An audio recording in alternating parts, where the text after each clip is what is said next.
ইসলামীর সাথে মতবিরোধ থাকতে পারে, কিন্তু জামাত ইসলামী কোন ইসলামী দল নয়, এমন কথা পৃথিবীতে কোন বেয়াদব আজ পর্যন্ত বলতে পারে না।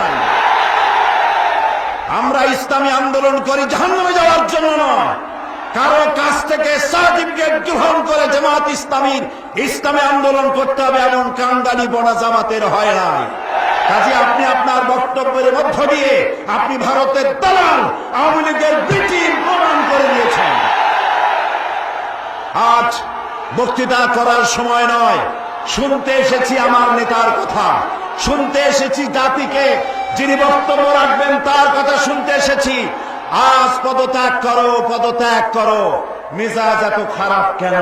কারণ হলো এক বৃদ্ধ গিয়েছিল, বৃদ্ধ মানুষ কবিরাজের কাছে গিয়ে বলছে, কবিরাজ বাবা আমি তো আর আগের মতো চোখে দেখি না, কয় বুড়া হইলে এরকম হয়, তো আমি তো আর কানেও শুনি না আগের মতো, কয় বুড়া হইলে এরকম হয়, তা আমি আমার ঘুমও হয় না ঠিক মতো, কয় বুড়া হইলে এরকম হয়। আরে বাবা আমি তো খাইয়াও হরণ করতে পারি না, কয় বুড়া হইলে এরকম হয়। বেচারা রাগ করে কবিরাজের গালে ঠাস করে এক চড় মেরেছে। কবিরাজ বলছে, চাচাজি এতো আমি রাগ করবো না, কারণ বুড়ো হইলে মেজাজ এইরকমই খারাপ হয়। 2001 সালের নির্বাচনে আওয়ামী লীগ যে গোহারা হেরেছে, মেজাজ সেজন্যই খারাপ।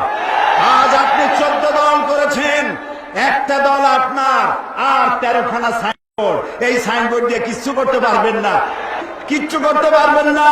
কারণ বামপন্থীদের সাথে বাংলাদেশের মাটি আর মানুষের সম্পর্ক নাই। আজ এই পল্টনে দাঁড়িয়ে চ্যালেঞ্জ দিয়ে গেলাম, যাদের সাথে আপনি জোট বেঁধেছেন তারা তাদের মাতৃভূমিতে দাঁড়িয়েও জামানত বাজেয়াপ্ত হবে পাস করতে পারবে না।